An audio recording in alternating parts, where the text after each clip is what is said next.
Elemental weapon perks are so standard that it's become rare to find any weapon without at least one of them. This video will help you learn what each of them does, how to use them fully, and what situations to prioritize them. This video is a bit on the longer side, so for your sake, I added these timestamps so you could skip ahead to whatever element you want to know about. We'll start off with the absence of an element of kinetic weapons. The only ability still unique to kinetic weapons is kinetic tremors, which haven't been given to weapons permanently yet. I say permanently due to several times a version of kinetic tremors was added to our artifact perks, like Season 25's Heavy Grenade Launcher perk. Kinetic tremors is also why legendary kinetic weapons stay relevant in PvE. Dealing sustained damage to a target will cause a damaging tremor to your target and other enemies surrounding them. You'll see kinetic tremors used for ad clearing situations, and sometimes for emergency boss damage rotations.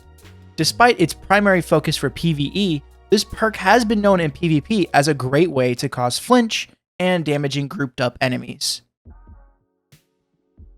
Moving on, we have our light subclass elements. First off with Void. Void elemental weapons have 3 notable perks. The newest perk granted to Void weapons is Withering Gaze. After ADSing without firing for 1.5 seconds, your next shot will weaken your target. Although very new, we have this perk on 7 weapons currently. You should use this perk for 2 major reasons. The first being a pre-damage phase setup in your dungeon runs and raids, and the other for dealing with champions in your GMs, casual nightfalls, and lost sectors.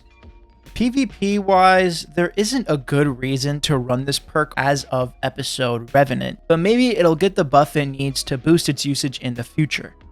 Next up, we have Destabilizing Rounds, which upon defeating an enemy, causes a volatile explosion on their corpse and spreads the volatile debuff. If you don't know what the volatile debuff is, you'll see your enemy glowing purple with a void energy surrounding them. Damaging or killing your target with this debuff will cause them to explode, which will then further the spread of volatile and cause more damage. This perk was the first light subclass perk added to D2 on Beyond Light's drop, and its usage hasn't dropped since. This perk is mainly used for ad clear since it's easier to proc on red health bars and helps weaken those champions you face in daily play. Lastly for Void, we have Repulsor Brace. When defeating an enemy with any Void debuff, you will grant yourself a temporary Void overshield. This perk dropped alongside Destabilizing Rounds, and it is the combination you want for your Void weapons. Void debuffs are standard in every class with Suppress, Weaken, Disorientate, and especially Volatile. There's little to mention with this perk, however, I recommend always using it with Destabilizing Rounds, so you never have to burn an ability for the overshield granted to you. After Void, we have Solar Weapons. Solar has 2 notable perks, with the first being Incandescent. Any final blow from a gun with this perk will cause a solar explosion that spreads Scorch stacks. This is Solar's main damage perk, and depending on your build, you might need 2 or 3 kills to stack Scorch to cause an ignition effect. Like the other damage perks, this one exceeds in an ad clear environment. However, I feel as if it's important to note that unlike the other subclasses, this perk will cause damage over time thanks to Scorch. Another difference this perk has from its light ability counterparts is its PvP usage, fluctuating from seeing it in every game to a niche interaction with your build. Besides that, being able to cause an explosion after any kill, regardless of precision or not, has always been useful in any PvP format. Despite this next perk's versatility, it's only in solar weapons as of episode Revenant. I'm, of course, talking about Heal Clip. Reloading after killing an enemy will cause you to cure yourself and any nearby allies. Applying this will remove any elemental debuff and grant you immediate health back. This unique perk works in almost all forms of content. In PvE, you only need 1 ad kill in any encounter to save your flawless run. In PvP, you don't have to wait to regen your health after getting a kill, so your next push will be sooner. Heal Clip is another simple perk that does a lot and needs little explanation. The only thing I want to add is if you have a weapon that reloads 1 bullet at a time, like a shotgun, you can grant yourself more value since you can frame cancel your reload animation to spam more heal pulses. Last of the light subclasses, we have Arc, which has 3 elemental perks. The first one I want to mention is Volt Shot. After defeating an enemy and reloading, your next shot hit will apply the jolt effect to your enemy. This is important since this is the only light subclass perk immediately dealing with champions. While Incandescent can cause an ignition, it'll take multiple kills around a champ to stun them. Destabilizing rounds will grant the volatile effect, but not the buff of volatile rounds, meaning barrier champs will not be affected while their shield is up. And thanks to Volt Shot being an immediate weapon buff, any overload champion hit by the jolt effect, whether from another enemy being shocked or shocking themselves, will be stunned. PvP wise, this perk never really stood out much, except when it was initially released when its jolt damage was ridiculously high, and the added jolt from Titan's Dune Marchers or ACD feedback would finish off whatever Guardian was close enough to the initial target. The second ability I want to bring up is the latest perk for Arc weapons, Jolting Feedback.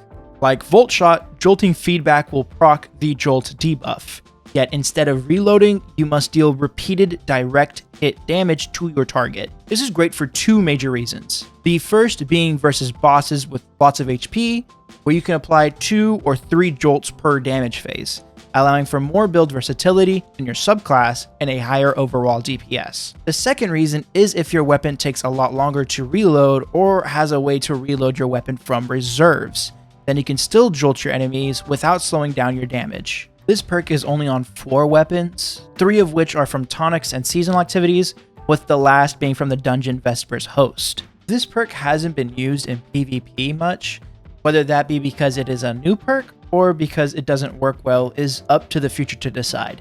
The last of the Arc perks is Eddy Current.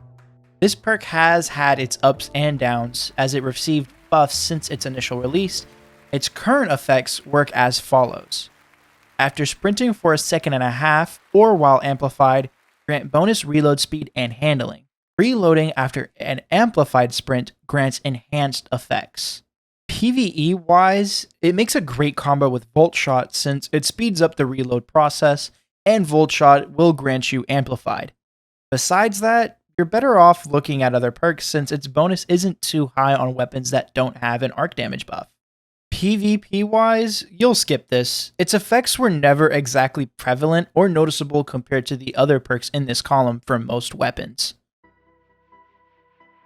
And that wraps up our light subclass weapons. Now we're going to go into our darkness weapon perks, starting with Stasis, which now has 3 mods. The first Stasis perk that we'll be talking about is Headstone.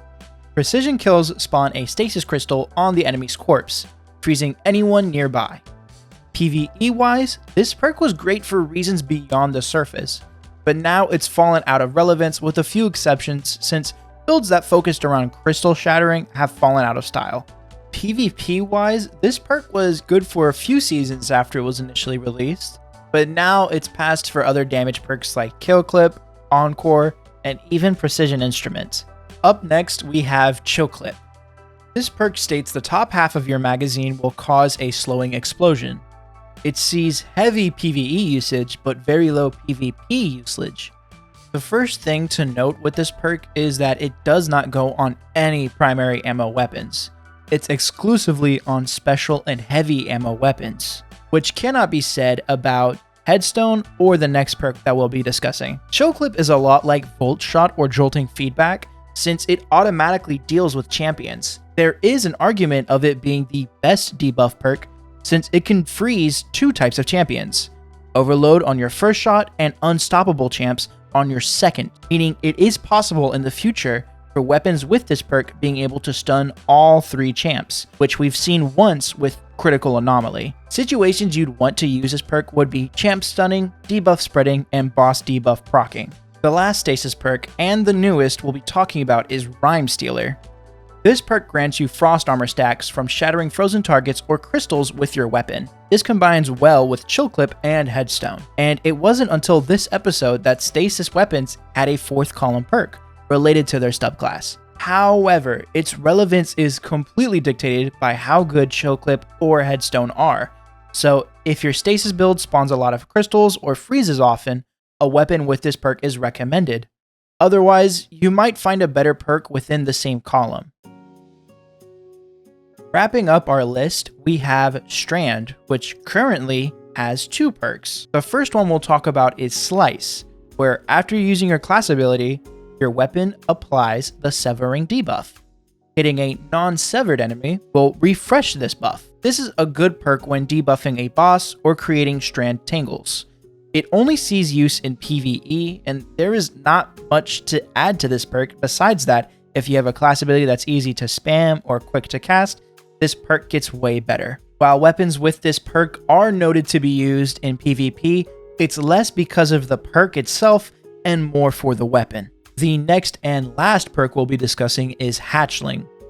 This is another perk that is only seen in PvE content, and this perk works by getting a precision kill or 3 kills within a second of each other will cause a threadling to spawn from the enemy's corpse. That threadling will then try to find the nearest enemy and damage them. In PvP, this perk never stood out against the competition since you were never guaranteed the damage unlike other on-kill perks. However, builds centered around threadling spawns, like Strand Warlock, may prefer this perk on weapons with high fire rates or high precision damage since threadlings that can't find a target would just retreat back to them to be used later.